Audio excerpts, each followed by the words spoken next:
Bonjour chers élèves, vous qui êtes abonnés à la chaîne BEF TV. Donc, je vais vous faire un mini cours dans le cadre de vous soutenir par rapport au programme d'histoire et de géographie. C'est M. Diop, je suis professeur d'histoire et de géographie au CEM Gaïndé Fatma de Mbacké. Donc aujourd'hui, nous allons vous présenter un cours résumé qui porte sur d'abord l'histoire et sur la Première Guerre mondiale, donc qui intitule un peu le chapitre 3 du programme d'histoire en troisième, qui porte sur les conflits et révolutions du XXe siècle.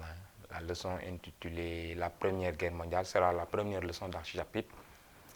Aujourd'hui, nous allons en quelques minutes vous faire un résumé du cours sur cette guerre qui a marqué le monde. Donc la Première Guerre mondiale, causes et conséquences. Il faut dire d'abord que c'est une guerre qui a commencé en 1914 et qui s'est terminée en 1918.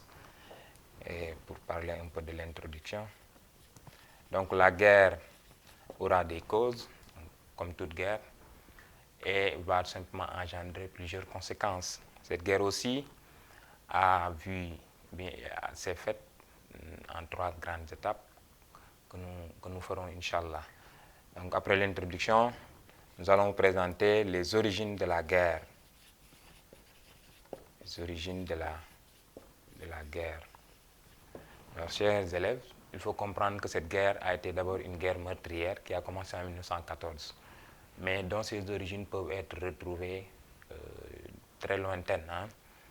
Parce qu'il faut regarder dans le rétroviseur, nous sommes un peu dans cette Europe qui sort de la révolution industrielle, cette Europe où véritablement toutes les puissances sont en quête de richesse, en quête de puissance. Donc ceci fait partie de ces causes, en tout cas de ces phénomènes qui vont plus ou moins déclencher, ou bien qui feront partie des éléments qui vont déclencher la guerre. C'est pourquoi dans les origines de la guerre, nous allons d'abord étudier les origines lointaines. Les origines lointaines de la guerre. Alors, chers élèves, je l'ai dit tout à l'heure, donc nous sortons un peu de l'Europe, de cette révolution industrielle, où véritablement l'Europe est en essor économique, est en quête de puissance. Toutes les puissances européennes cherchent à occuper le monde, cherchent à gagner des territoires. C'est pourquoi parmi les causes aussi de la guerre, on ne peut pas manquer de citer cette concurrence qui existait.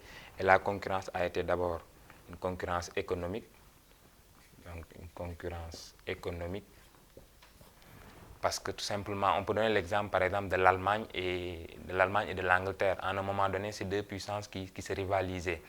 La concurrence aussi a été une concurrence politique, pour ne pas dire territoriale. Pourquoi politique et territoriale? Parce qu'on sait qu'on est dans la période de l'impérialisme.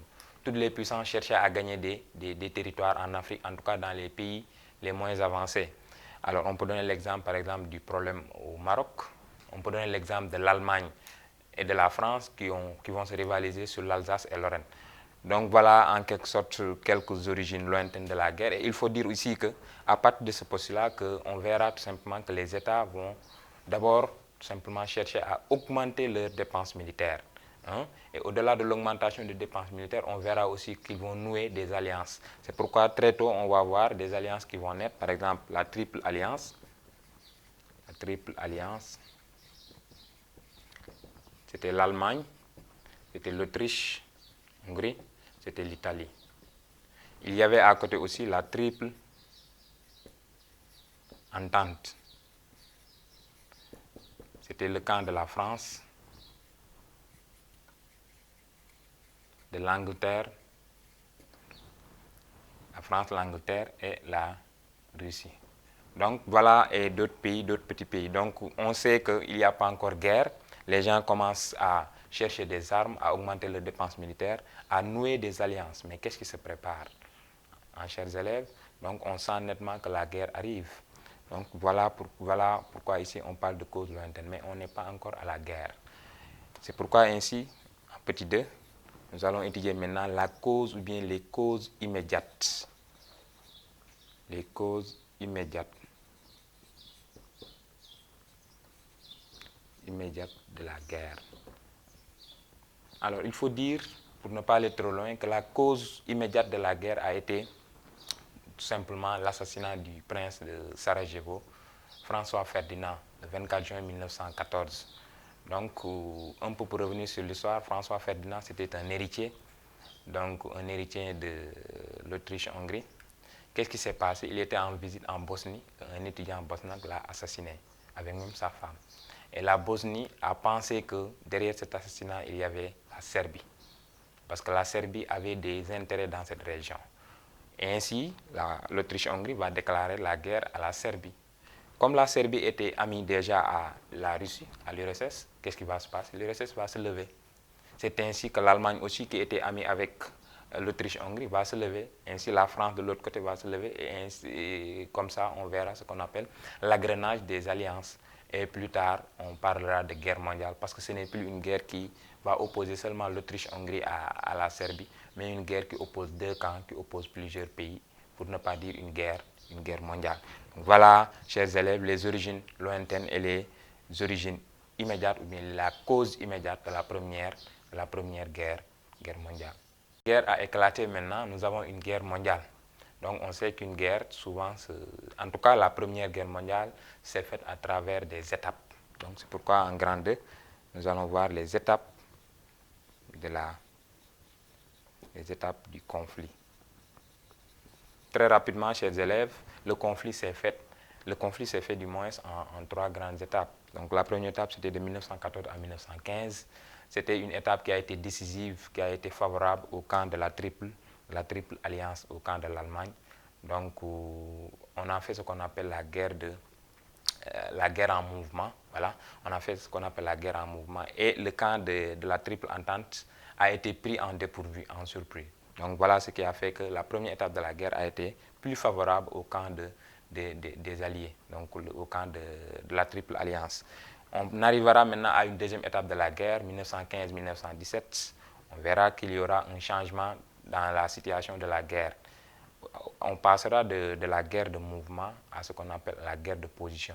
Les deux camps feront face, et ça fait partie des étapes de la guerre qui ont été les plus meurtrières, parce que les deux camps seront face et vont s'enterrer dans des tranchées pour combattre. Donc cette deuxième étape qui a commencé en 1915-1917.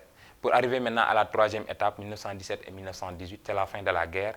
Qu'est-ce qui va se passer dans cette étape? Je vous l'ai dit au début, la guerre a été favorable au camp de la triple alliance. Mais arrivé en 1917, il y aura un changement de cap dans la guerre, parce qu'une puissance très importante va tout simplement entrer dans la danse, c'est les États-Unis d'Amérique.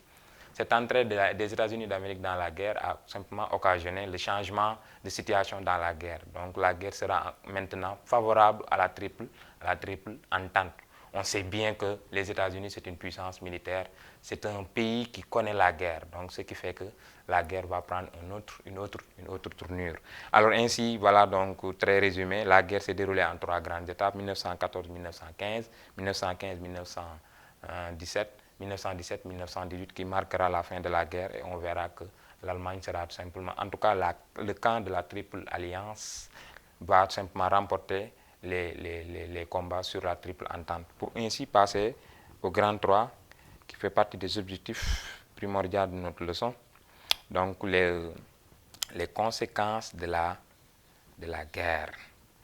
Ainsi, ici, chers élèves, nous allons tout simplement diviser ces conséquences en deux grandes parties, parce que nous allons parler des conséquences d'une manière générale. On sait qu'une guerre qui a utilisé autant d'armement, qui a débloqué autant de logistique, la première conséquence doit être des conséquences démographiques. Il y a eu des pertes humaines, des pertes en vies humaines. On parle de plus de 8 millions de pertes humaines. Et ces pertes humaines n'étaient pas seulement des militaires, mais aussi c'était des civils. Ça, c'est les conséquences démographiques. Il y a aussi, toujours sur le plan social, le déplacement des populations qui fuyaient les champs de guerre. Chers élèves aussi, on sait qu'une guerre demande des moyens financiers. C'est pourquoi, après les conséquences démographiques, il y a ce qu'on appelle les conséquences économiques. Et dans ces conséquences économiques, il y a d'abord les conséquences financières, parce que les puissances européennes ont débloqué des moyens financiers pour faire la guerre. Et ceci va leur valoir ce qu'on appelle des dettes ce seront tous des pays qui seront endettés à la fin de la guerre parce qu'il fallait acheter des armes, il fallait nourrir les soldats qui étaient dans les champs, etc., etc. Donc sur le plan financier, ils ont débloqué beaucoup de moyens. La guerre aussi a eu des dégâts matériels. Donc on sait que la guerre ne se faisait pas dans la forêt, c'est une guerre qui se faisait dans les villes. Alors ces bombardements, cette logistique utilisée, ces armes très sophistiquées auront des dégâts sur les villes. En tout cas, c'est des villes et des villages entiers qui seront ragés avec leurs infrastructures, des banques, des écoles, des universités, etc. Donc ça, c'est les conséquences sur le plan économique. J'ai parlé des conséquences économiques, j'ai parlé des conséquences démographiques. Chers élèves aussi, cette guerre a eu des conséquences politiques. À la fin de la guerre, en 1918, les puissances qui ont connu la guerre sont assises autour d'une table pour discuter du sort de l'Allemagne qui est la puissance vaincue. Donc, la première conséquence, c'était d'abord d'imposer à l'Allemagne des amendes. L'Allemagne aussi s'est vue soutirer une bonne partie de son territoire.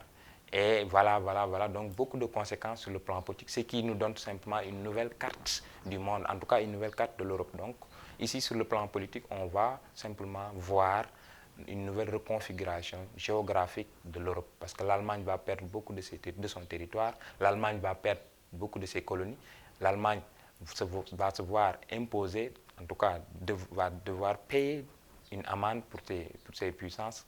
L'Allemagne aussi va sera tout simplement démilitarisée. On va lui interdire de s'armer ni de chercher des armes. C'est le même sort pour les amis de l'Allemagne. Donc voilà sur le plan politique. Peut-être ce qu'il faut ajouter, c'est que pour maintenant asseoir la paix, pour maintenant éviter un éventuel conflit, les puissances aussi ont décidé tout simplement de créer ce qu'on appelle la STN, la Société des Nations en 1920. Cette Société des Nations avait pour but tout simplement d'éviter un éventuel conflit. Mais on verra plus tard que cette Société des Nations va échouer parce qu'un autre conflit mondial va éclater. On verra ça prochainement, le pourquoi. Donc ça, c'est les conséquences d'une manière générale. Mais les conséquences en Afrique et au Sénégal. On sait que l'Afrique n'a pas été laissée en rade dans cette guerre, chers élèves.